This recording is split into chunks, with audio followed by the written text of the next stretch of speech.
si aad ugu xirnaato taabo subscribe iyo kambananka.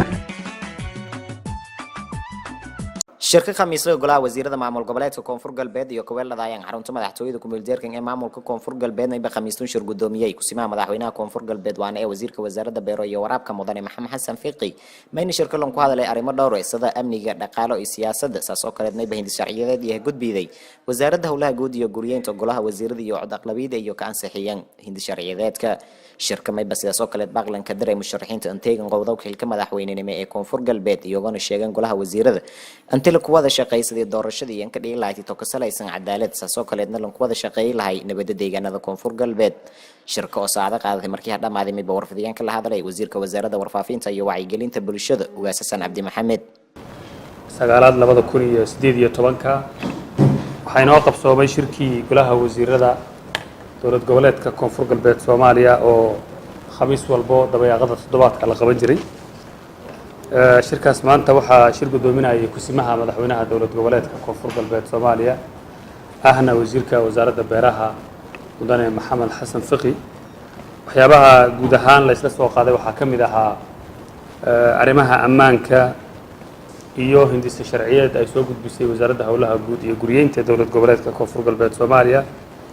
iyo guud ahaanba arrimaha siyaasadda dhaqaalaha iyo amniga koonfur galbeed Soomaaliya halka ay marayaan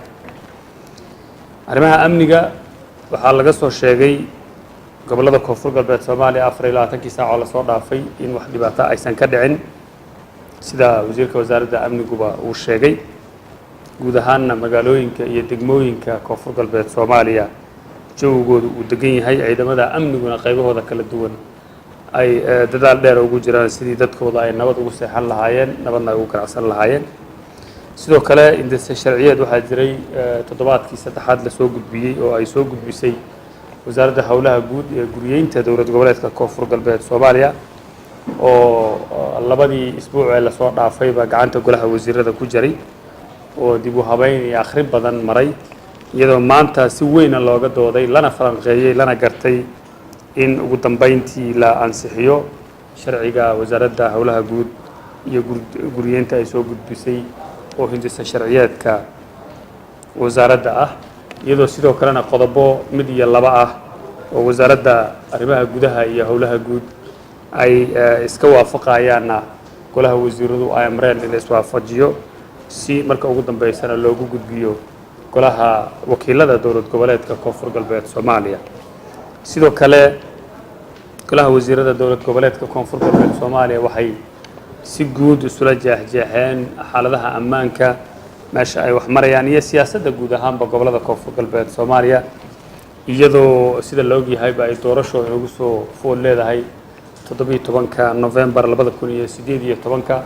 oo kaliya ay naga xigto bisha October oo maalmo kadib bilan doonta golaha wasiiradu waxay si guud uga codsadeen shacabka reer koonfur galbeed Soomaaliya gaar ahaan reer Baydhabo iyo hay'adaha kala duwan guud ahaanba inay amniga kala shaqeeyaan dawladda inta xaaladahan dawladda doorashada lagu jiro waxaan dareemaynaa waxa jiro xoogag aan rabin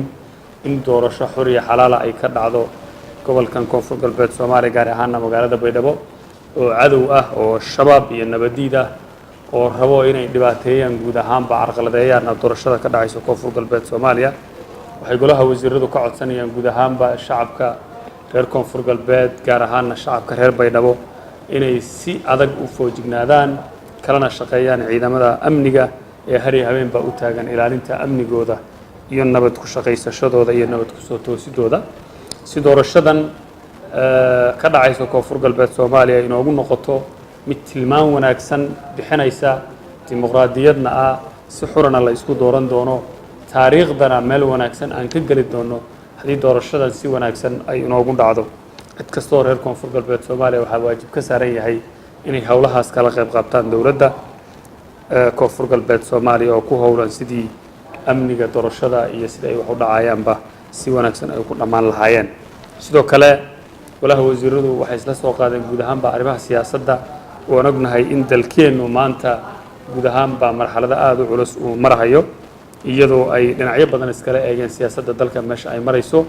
bogaadiyeyna sida hagidda iyo hogaaminta leh ee maamulka koonfur galbeed Soomaaliya isugu xiran yahay iyagoo doorkooda saliimkana ka qaadanayo tan qaranka Soomaaliyeed doorka kaga aadan sidoo kale golaha wasiirada dowlad goboleedka Koonfur Galbeed Soomaaliya waxay musharaxiinta magaalada Baydhabo yimid oo xaq u leh inay guud ahaanba u tartamaan madaxtinimada Koonfur Galbeed Soomaaliya oo anaguna inay magaalada Baydhabo ku sugan yihiin oo maalmihii la soo dhaafay ay musharaxnimadooda qof walba uu soo bandhiganayay una sheegayay